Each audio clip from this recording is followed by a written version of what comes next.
we have often found that it is not helpful to name them, to detail them, to identify them specifically. So let me just say that we have continuing longstanding concerns with Iran's treatment of American citizens in Iran. And that is why an agreement, again, announced back in January that prevented Iran from obtaining a nuclear weapon, that reached a financial settlement to save the American people potentially billions of dollars, and secure the release of 5 Americans that had been unjustly detained in Iran, was hailed as such a positive, beneficial outcome for the United States. But let me be clear, the United States does not pay ransoms. The only person that's making that accusation, at least included in the Wall Street Journal story that we're talking about, is some Iranian official. No, it's actually Paul Ryan's doing it now. They are now. So it sounds to me like they are once again in a position where they're making the same argument as hardliners in Iran in an effort to undermine the Iran nuclear agreement. The president made clear a year ago that right-wingers in the United States were making common cause with right-wingers in the Iranian government. And again, if they're doing it again to try to justify their opposition to an agreement that has benefited the American people, they can do that, but I think that's going to be pretty hard for them to explain. Maybe there's another letter from Senator Cotton to the Supreme Leader we don't know about. Can you confirm or deny that the money arrived the day that the Americans left? I can't confirm the details of the specific transaction. You can't say anything about the remaining balance of this hundreds of millions of dollars that the United States has agreed to pay to settle the tribunal issue? What I can't provide a specific update for you in terms of the transaction. I can tell you when the United States makes a commitment, we're good for our word and we live up to the terms of the agreement that we signed on to. Okay? Margaret. Josh, I think a lot of us reported on the transfer at the time, $400 million from the Iranian account, $1.3 from taxpayers coming from the Treasury. But in terms of the logistics of this, there are some in Congress, including Ed Royce, who's written an exchange letters to the State Department asking for more granularity on that. Avowed opponent of the Iran deal, continuing to try to justify his opposition to this agreement. As you would say, these are actually 3 separate deals. This isn't about the nuclear accord. This isn't about the prisoners you're arguing. This is its own deal. So if we put those 2 aside and we just focus on this deal, specifically with the money transfer, will you be providing that detail to Congress, knowing that you can't tell us from the podium, as you just said? Mm-hmm.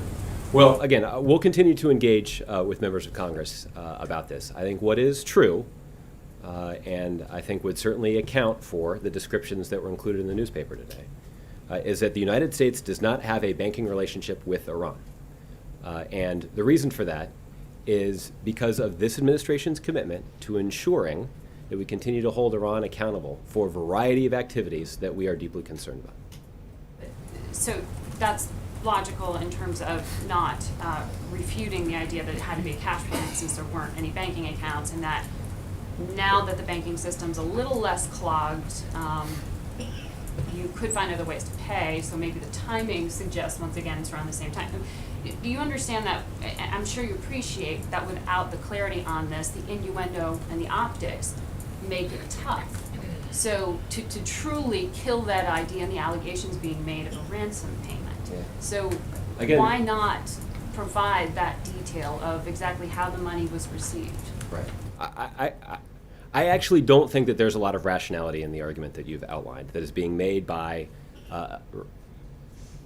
hard right-wing officials in Iran and Republican critics of the deal. Don't need to know how the $1.3 billion of their money was given. Well, no. I'm talking about as it relates to this suggestion that somehow this was a ransom payment, that this is somehow connected to other elements of the deal. The only people who are making that suggestion are right-wingers in Iran who don't like the deal and Republicans in the United States that don't like the deal. It's very easy for you to kill that argument by saying this is exactly how it happened and why, not just trust us, there's nothing shady about a plane arriving in the middle of the night loaded with cash, which is, you're saying it's innuendo, right? You're saying there's nothing that was done that was not above board. I think, Margaret, I guess the point that I'm trying to make, Margaret, is we could not possibly have been more transparent about this arrangement than to have the President of the United States announce it to all of you on live national television on the day that the agreement was reached. The day the agreement was reached and the intent to pay the 1.7 billion, yes. But the details, like you're saying yourself, it's new detail in an old story. Yeah. I guess clarifying the detail is what would help. But why is that relevant? Why is that relevant? Particularly when we all know that there's no banking relationship between the United States and Iran. So again, Cash transfer. yeah, I understand. Again, I understand the political attacks that are being made by people who are trying to justify their opposition to our engagement with At Iran. minimum, the 1.3 billion is taxpayer money. So don't people have a right to have an answer to that question? Again, that's why we announced it, as you point out, back in January. But the details of that. So, Just be like, and what oh, are it the was what are the transferred details? from the trust fund to this bank, or So it we'll- had to be in euros and francs because we don't Yeah. have a banking relationship Yeah. because it's complicated. Like Right. that would be a really simple thing that people would be able to follow. Yeah. So look, I guess none of what you have walked through changes the basic facts here. We acknowledged, again, back on January 17th, that there would be all kinds of innuendo hurled by people who oppose engagement with Iran. Republicans in the United States who oppose engagement with Iran. I recognize that the details that you're seeking to elicit might make for a colorful news story, but they don't change the facts. They don't actually change any sort of innuendo that's going to be lobbed by critics of the deal about our intent. They certainly are not going to effectively convince, again, a right-winger in Iran who's seeking some kind of propaganda victory in the pages of the Wall Street Journal from basically making a false claim that this somehow is a ransom payment. What I can tell you is that the United States, when we make an agreement, we live up to it. We announced the terms of this agreement back in January. The reason we announced the terms of the agreement, in part, is because we have a desire to be transparent with the American people. We also have a desire to advocate for the fact that because of this smart agreement, the American people potentially saved billions of dollars.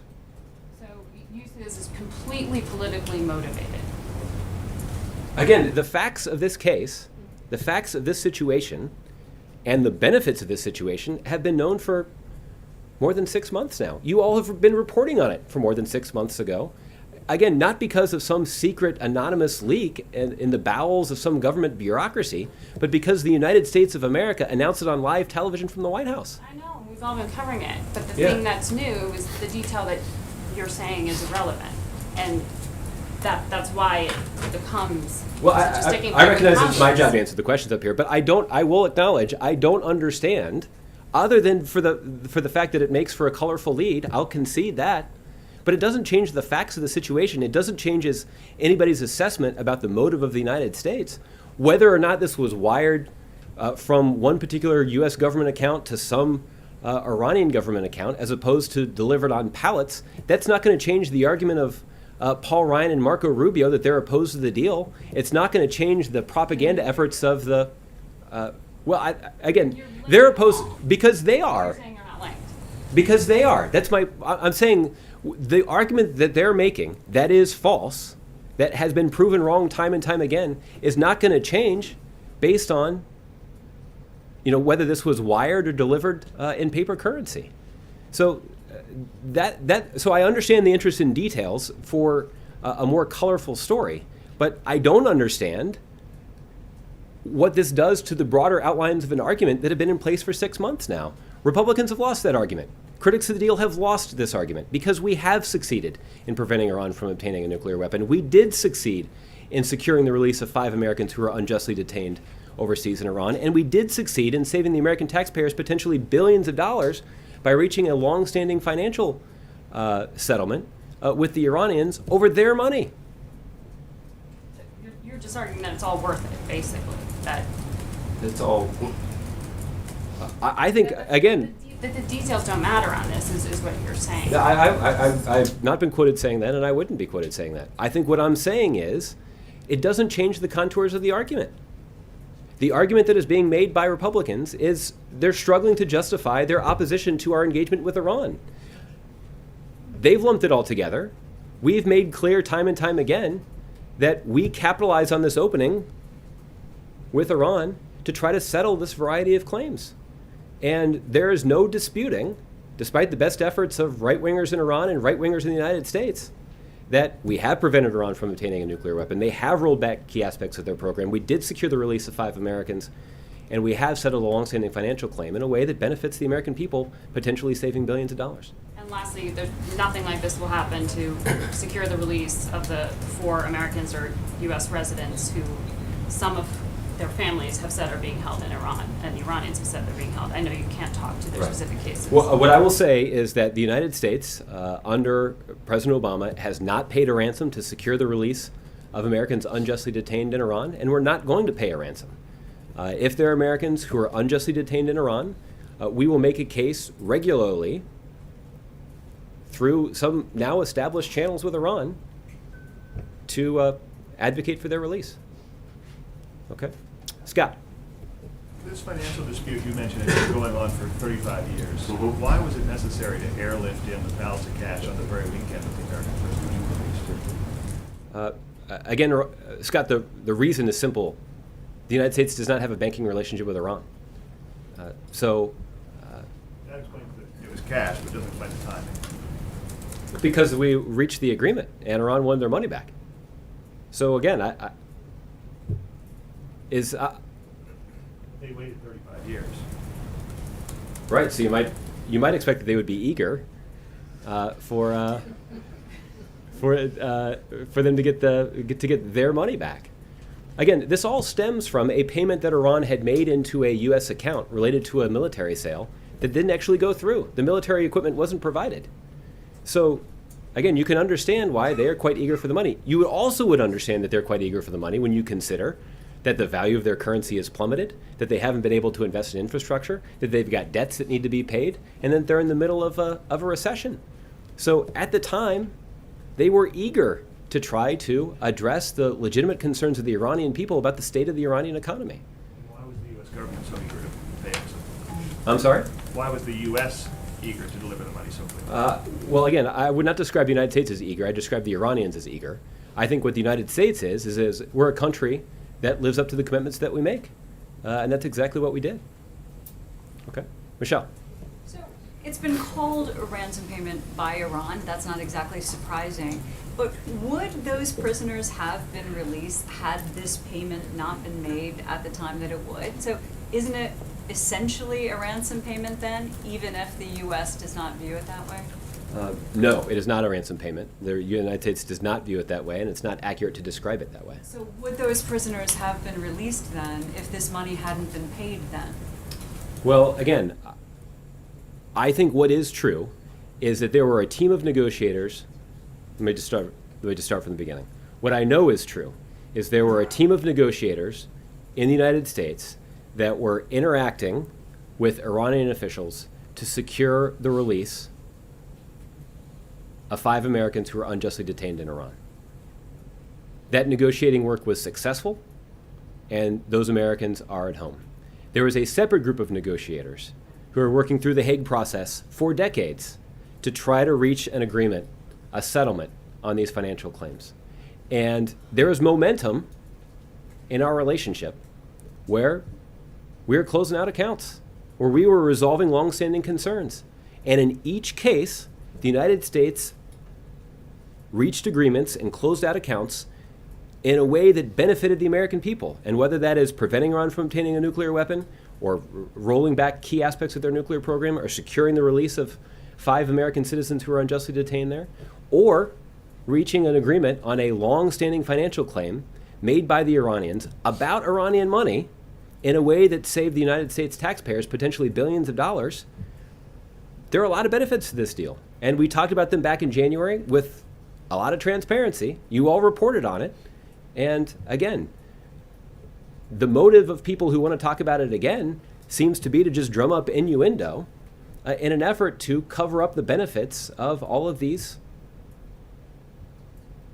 agreements. Well, I think a lot more people find this interesting than just people who are opposed to it. Yeah. But again, would those prisoners have been released then if this money had not been paid then? What I can tell you is that our negotiators who were talking with the Iranians about what was necessary to secure the release of American citizens in Iran succeeded. That was different than the group of negotiators who were involved in The Hague negotiating with their Iranian counterparts to settle these longstanding financial claims. So because U.S. policy is opposed to ransom payments, even if it were only for the appearance of this not being a ransom payment, why would you not have made Iran wait even a week longer? I mean, why would Iran's eagerness to get their hands on their money be more important than making sure that this was not a quid pro quo that was based on, the exact timing being right? Yeah.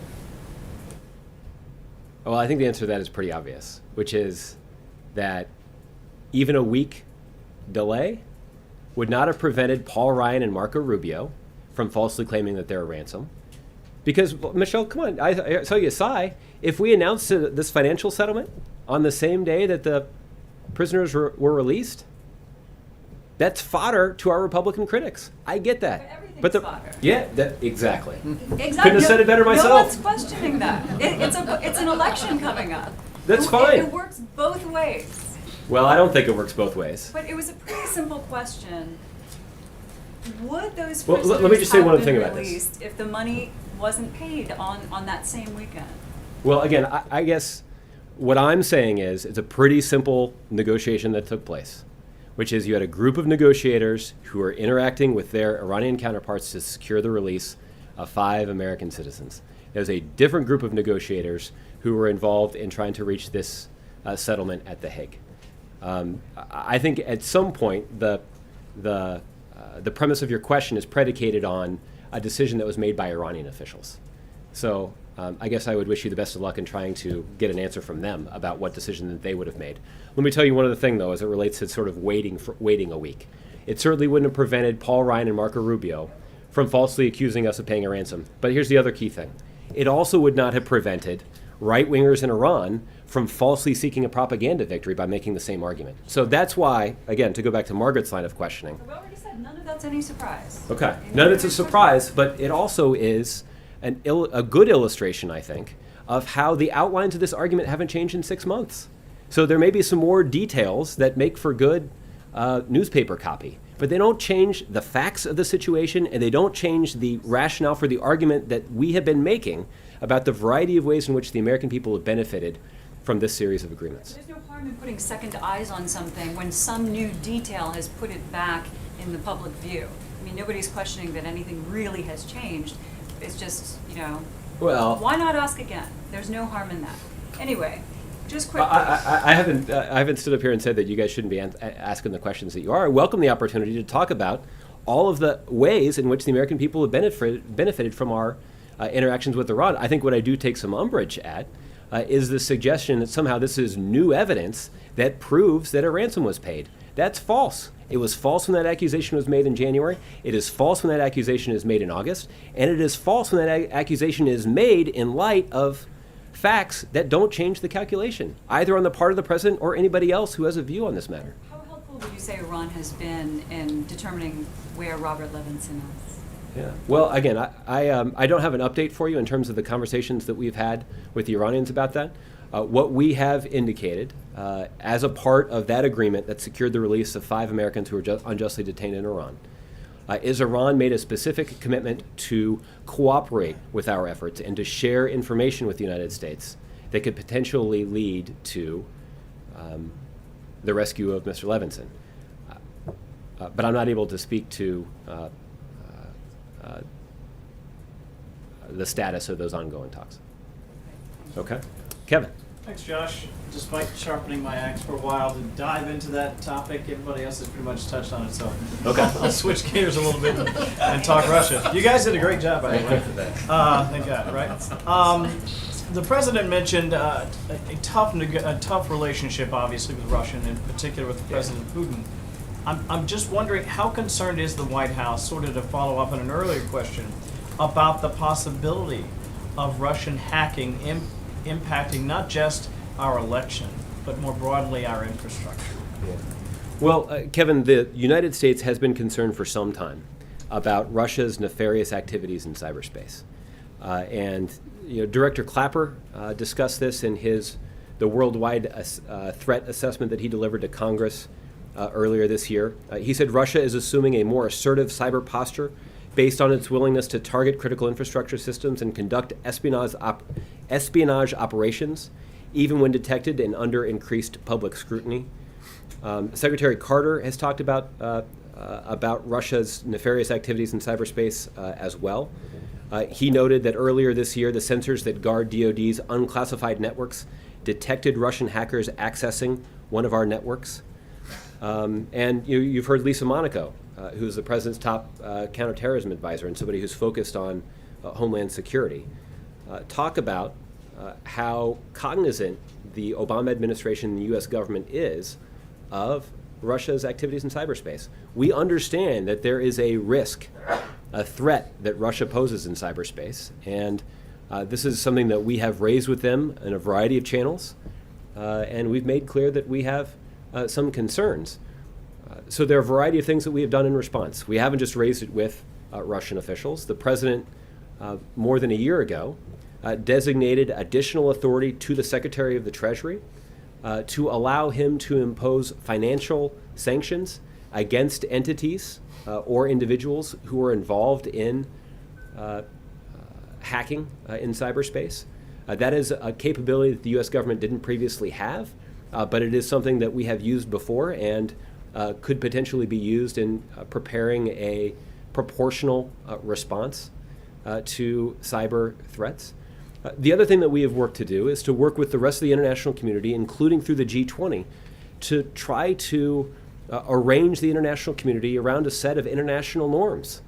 And the president made reference to this in his comments yesterday, that innovation in cyberspace and development of capabilities in cyberspace has outstripped the international community's ability to establish rules of the road and norms when it comes to appropriate conduct in cyberspace. And so we need to do the important work of building international momentum around agreeing to those kinds of norms. That will help us and be effective in enforcing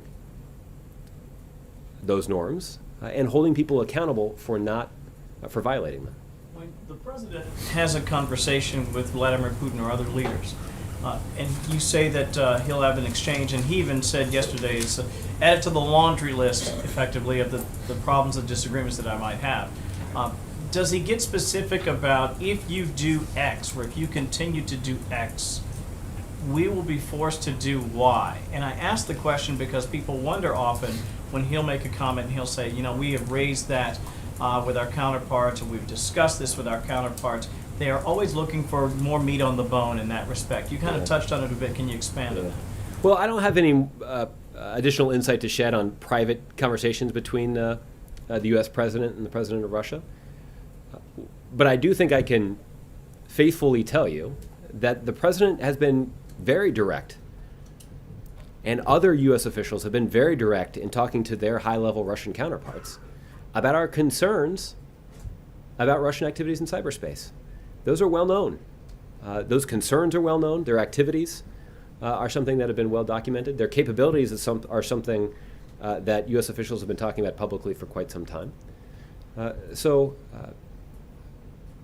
the Russians are well aware of our concern, and they're well aware of our capability when it comes to potential responses. But just to make sure that people don't misinterpret what I've said, I want to be clear that the FBI has not announced any specific conclusions about their investigation into the hacking of the Democratic National Committee. So I don't want any of this conversation to be construed as applying to that specific case. Our discussion relates to our broader concerns about Russia's activities in cyberspace, and they're not commenting with regard to one specific case. The last thing, I guess I can take maybe a small swing at it. Would you at least acknowledge the winsome appearance, going back to this payment? The winsome appearance of payment goes out, people who are held captive come home. Maybe it was just timing, granted, but would you at least acknowledge that it doesn't look great? Kevin, if that was a legitimate concern, it is a concern that would have been raised 6 months ago when we originally announced it. That's why I'm quite skeptical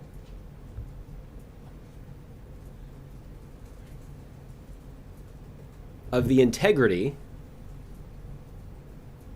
of the reaction that we've seen from people who have long been on the record of opposing our efforts to engage with Iran. And the fact is, despite their opposition and despite their criticism, we have succeeded in rolling back key aspects of Iran's nuclear program, in preventing Iran from obtaining a nuclear weapon, in securing the release of 5 Americans who are unjustly detained in Iran, and settling a long-standing financial dispute in a way that potentially saves American taxpayers billions of dollars. They keep plucking Iranian Americans. Do we have any of their citizens? Well, I'm not quite sure what you mean by saying have any of their citizens. There are any number of Iranian Americans in the United States. No, I meant specifically, their government seems to be kidnapping Americans, kidnapping Iranian Americans over there. Are we doing anything in response to that? Well, I can't speak to any individual case for the reasons that I outlined earlier. What is true is that when there were Americans who we believed were unjustly detained in Iran, Secretary Kerry acknowledged when he was having daily meetings with his Iranian counterpart in the context of the negotiations to prevent Iran from obtaining a nuclear weapon, he raised U.S. concerns about that unjust detention every single day. So this is the status of Americans held against their will around the world is a top priority of the U.S. government, and there are significant efforts and significant resources that are committed to seeking the recovery of Americans who are unjustly held or held hostage around the world. Okay. Byron. Thanks, Josh. If I can circle back to Iran briefly, is it your contention that it is not a ransom payment because there was no quid pro quo, or because it was Iranian money that was flown? It is our contention that there was no ransom paid to secure the release of U.S. citizens who are being unjustly detained in Iran.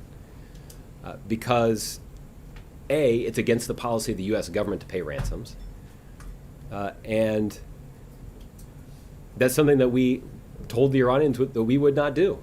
We would not, we have not, we will not pay a ransom to secure the release of U.S. citizens. That's a fact. That is our policy and is one that we have assiduously followed. But you said the timing, you refused to describe this as a coincidence also. Regardless of whether this was a ransom, was the timing a concession to allow the Iranian regime to save face or to gain a symbolic propaganda victory? Was that something that factored into the U.S. calculation? We talked about this calculation back in January. And what we said back in January, I stood at this podium on January 19th and we talked about this. The timing is predicated on the ability to resolve a variety of concerns that we have with Iran. Iran was signing off on deals. And we got them to sign off on a deal that released 5 Americans who were unjustly detained in Iran. We got them to sign off on a deal that rolled back key aspects of their nuclear program and prevents them from obtaining a nuclear weapon. We got them to sign off on a deal that would resolve longstanding financial concerns, or longstanding financial dispute. That, yes, that returned $400 million of Iranian money, but that also saved U.S. taxpayers potentially billions in interest charges. So all that came to a head at the same time because we were focused on capitalizing on this opportunity to complete these agreements. And the benefits of those agreements are quite difficult to argue with. I recognize it doesn't prevent our critics from trying to do so in a partisan political way. But when it comes to our national security and when it comes to preventing Iran from obtaining a nuclear weapon, when it comes to the safety of American citizens abroad, when it comes to saving taxpayers billions of dollars, those are the kinds of things that should rise above politics. Switching topics, the president said in March at the South by Southwest festival about voter registration online and online voting, he said, we can pay our taxes, we can hold up our phone at the supermarket to pay with our credit